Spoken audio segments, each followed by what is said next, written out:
Chapter 62. The king possesses all three artifacts.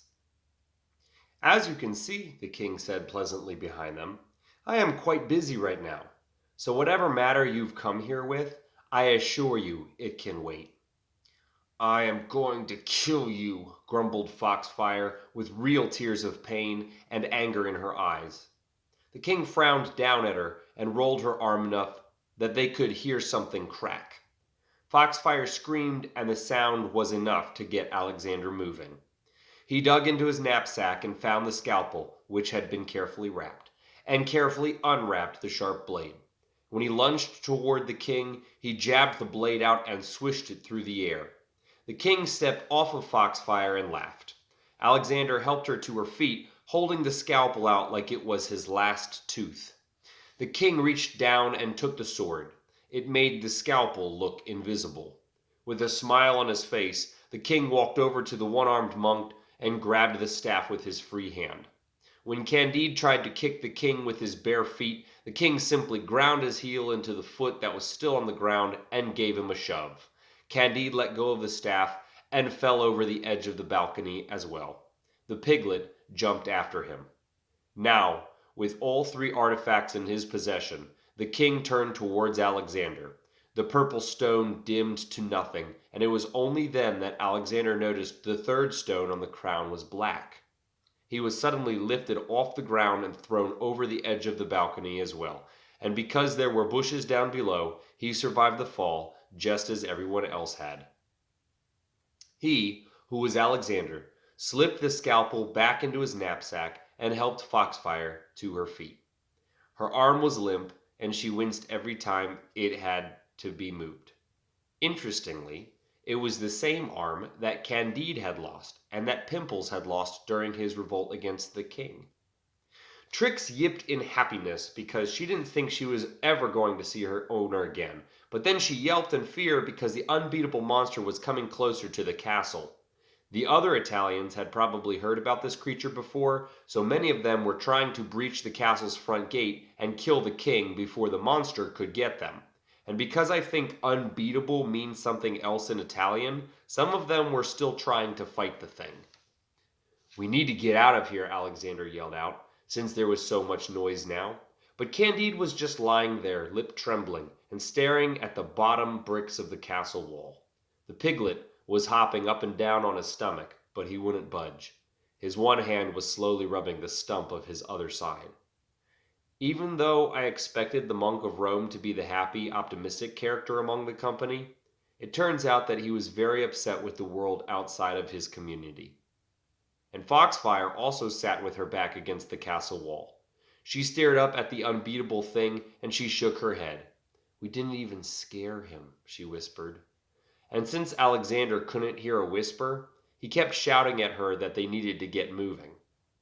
When it became clear that his friends had given up hope, Alexander stood and faced the field where the unbeatable monster was finishing up with the last of the rebels and would soon be turning its attention to the company. He reached into the knapsack and found the smooth stone. Between his thumb and his finger, he rubbed and rubbed and rubbed. He saw the noodle arms lashing out and grabbing the men. They clawed and bit and used their sword and spears, but they each one were tossed into the air and sucked into the black hole which was the mouth. And he rubbed. From what I read about it, you will enter into a shadow world. While in this world you can move about freely without anyone hearing you or seeing you or smelling you or feeling your presence, but I don't think it wears off. Rub, rub. The eyes targeted each person that the noodles picked up. One of the Italians threw a spear, and it pierced the neck where an eye was drawn, but the spear simply slipped through the skin as if it were melted, and the eye blinked once. And he rubbed. The four of us can go into the shadow world and try to bring back Furuncolo.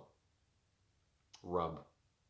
He saw men float up on their own, and he knew the king was above them, throwing men into the air where they would get sucked into the black hole, and Alexander wondered why the king needed a monster at all. And he rubbed. I see an unbeatable monster, and oh no, I see the shadow world, the realm of death. And he began to rub the stone harder. Alexander thought about the black stone on the crown of the king. He wondered about the stories Pimples had told him when he was younger, and the stories he had been told on the journey so far. He thought about his mother and the letter she had written. He was no one, really, and somehow that made everything seem easier. He dropped the stone back into the knapsack and flung it over his shoulder. He knelt beside Foxfire and he placed his hand against her cheek. He lifted it so that she would look into his eyes. Bridget, he named her because that was important. You are the first real friend I have ever had. I need you. And because it was true, and because he didn't know if he would be able to tell her for much longer, he told her that he loved her. He hurried over to Candide and nudged the piglet from his stomach. He took his one hand into his own hands and squeezed. The monk of Rome looked up with such misery that Alexander almost let go. But then he steeled himself and said, I'm not leaving without you, and I am leaving now. Then leave, Candide muttered. Okay, Alexander said, and then he tried to lift Candide up, and he even imagined how he would carry him on his shoulders across the courtyard and to safety if he had to.